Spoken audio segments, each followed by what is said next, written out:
Hi, I have a situation currently where I have this shape that if I use the node tool, you can see it's actually a filled shape.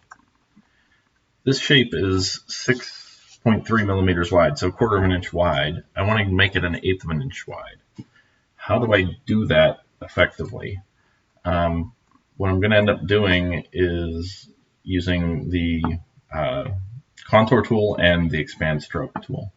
That's essentially what's going to happen. So first thing I'm going to do, I'm going to make a copy of this one as a backup so I can always get back to it, and I still have one that's a quarter inch wide in case I want that in the future.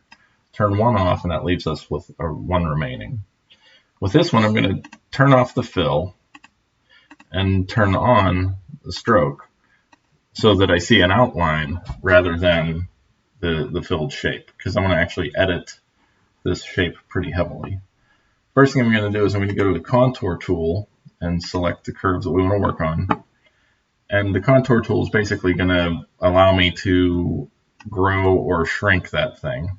What I'm going to do is I'm going to shrink this as small as I can. I mean, realistically, you could try to figure out what 3.5 millimeters is here, just shrink it like that and hit bake appearance, and you'd basically be done. But I'm going to do a little more than that. So I'm going to make this real small. So it's effectively a line, in a really thin line inside of the bigger shape. So now that that's the size that I think is okay, you can see how much I've shrunk it down by, and it just looks like a hairline. I'm going to hit Bake Appearance.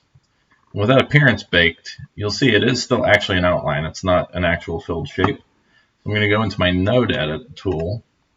I'm going to select the upper right node, and I'm going to zoom way out and go over to the other end and select the corresponding node by holding Shift over here. So now if I zoom out, you can see I have nodes on both ends selected, and they're corresponding upper right corner, upper left corner. I'm going to hit the break curve, and suddenly you see now I have two curves here, because that essentially turned the inside to one curve and the outside to the other curve.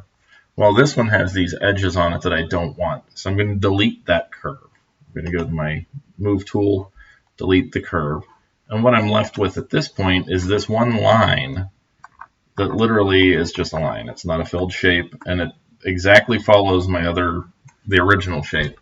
If I click on that curve just to highlight it, you'll see my curve is directly in the middle of that. Okay. So now how do I make this a 3.175 millimeter filled shape again? That's pretty simple. With it highlighted, I'm going to hit the stroke tool here and go and put in, I want this to be 3.175 millimeters, and hit enter.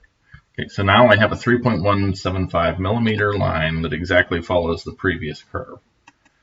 Next thing, all I'm going to do is do Layer, Expand Stroke, and I now have, as you can see, a shape that is filled, and it is a 3.175 millimeter line right inside of the 6 millimeter line. And that's pretty much all there is to it.